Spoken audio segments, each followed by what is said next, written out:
அனைவருக்கும் வணக்கம்.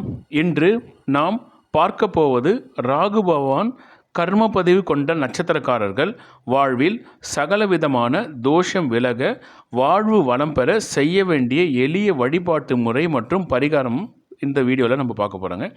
இது வரைக்கும் ஒவ்வொரு கிரகங்களுக்கும் பார்த்துருக்கோம். சூரியன், சந்திரன், செவ்வாய், புதன், குரு, சுக்கிரன், சனீஸ்வர பகவான் வரைக்கும் 7 பார்த்துருக்கோம். கடைசியாக கேதுவும் ராகுவும் இருக்குது. இப்போ நம்ம பார்க்க போது ராகுங்க என்னன்றது நம்ம டீட்டெயிலாக பார்க்கலாம். ராகு பகவான் கர்மப்பதிவு கொண்ட நட்சத்திரக்காரர்கள் யாருன்னு பார்த்தீங்கன்னா, பூச நட்சத்திரக்காரர்கள், விஷாக நட்சத்திரக்காரர்கள், சதய நட்சத்திரக்காரர்கள். இந்த நட்சத்திரக்காரர்கள் ராகு பகவானோட கர்மப்பதிவு கொண்டவர்கள். எனவே தான் இந்த நட்சத்திரத்தில் இருக்கவங்களுக்கு பூர்வ ஜென்மம் இல்லைன்னா முன்னோர்களோட தொடர்புகளுக்கு ஏதாவது இருந்துகிட்டே இருக்குங்க. அவர்களோட வழிபாட்டை அவங்க செய்யணுன்றது பொது விதி. அவர்கள் வாழ்க்கையில் வெற்றி பெற அனுஷம் அவர்கள் வாழ்க்கையில் வெற்றி பெறுவதும் தோல்வி அடைவதும் பார்த்திங்கன்னா திருவாதிரை, சுவாதி, சதய நட்சத்திரக்காரர்கள் காரணமாக இருப்பார்கள். பொதுவாக பார்த்திங்கன்னா இந்த ராகுவோட நட்சத்திரக்காரர்கள் ராகுவோட நட்சத்திரங்களான திருவாதிரை, சுவாதி, சதய நட்சத்திரக்காரர்கள் மூலியமாக தான் அவங்க வெற்றி பெறுவதும் தோல்வி அடைவதும் இருக்குங்க. ஸோ ராகு பகவானோட கர்மப்பதிவு கொண்ட நட்சத்திரம் எதுன்னு பார்த்தீங்கன்னா பூசம், விஷாகம், சதயம்.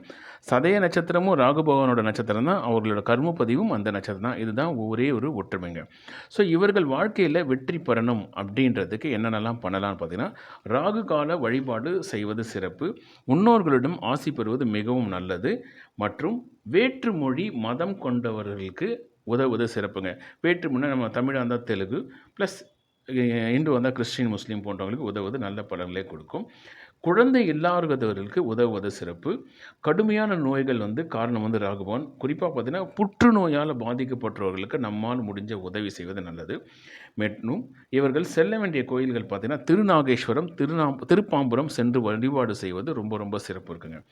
இது மட்டும் இல்லை, ராகுவோட நட்சத்திரம் ஏற்கனவே நம்ம சொல்லியிருக்கோம். திருவாதிரை நட்சத்திரம், சுவாதி நட்சத்திரம், சதய நட்சத்திரம். ஸோ இந்த நட்சத்திரங்கள் வரதில் முக்கியமாக பார்த்தீங்கன்னா திருவாதிரை நட்சத்திரம் அன்று ராமானுஜரையும், சுவாதி நட்சத்திரம் அன்று நரசிம்மரையும், சதய நட்சத்திரம் அன்று திருநாவுக்கரசரையும் வழிபாடுவது ரொம்ப ரொம்ப நல்ல பலன்களை கொடுக்குங்க. இதில் 2 விஷயங்கள் இருக்குது. நான் சதய நட்சத்திரக்காரர்கள் திருநாவுக்கரசரையும் வழிபடலாம், திருஞான சம்பந்தரையும் வழிபாடுவது சிறப்புங்க. மேலும் இவர்கள் படிப்பில் பார்த்திங்கன்னா கேன்சர் சம்பந்தமான படிப்பு படிக்கும் ஏழை மாணவர்களுக்கு உதவு சிறப்பு. முக்கியமாக மெடிசன் படிக்கிறவங்களுக்கு உதவுதே, டாக்டருக்கு படிக்கிறவங்களுக்கு உதவுதே ராகு பகவானோட அருளை கிடைக்கும். அதுலேயும் கேன்சர் சம்பந்தமான ஐயர் ஸ்டடீஸ் படிக்கிறவங்களுக்கு படிப்பது சிறப்புங்க. மேலும் ராகு அப்படின்றது திரைப்படத்தை குறிக்கிறது. நலிந்த திரைப்பட சம்பந்தமான கலைஞர்களுக்கு உதவுவது சிறப்புங்க. மேலும் கோவில் திருவிழா, தீமிதி போன்ற இடங்களில் நீர்தானம் செய்வது சிறப்பான பலன்களை கொடுக்கும். மேலும் திருவாதிரை, சுவாதி, சதய நட்சத்திரத்து காரர்களுக்கு உதவுவது நல்ல பலன்களை கொடுக்கும்.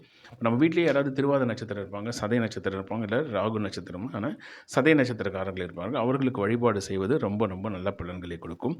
மேலும் சனிக்கிழமை அன்று தயிர் சாதமும், செவ்வாய்க்கிழமை அன்று உளுந்து வடையும் தருவது, தானமாக செல்வது நல்ல பலன்களை கொடுக்குதுங்க.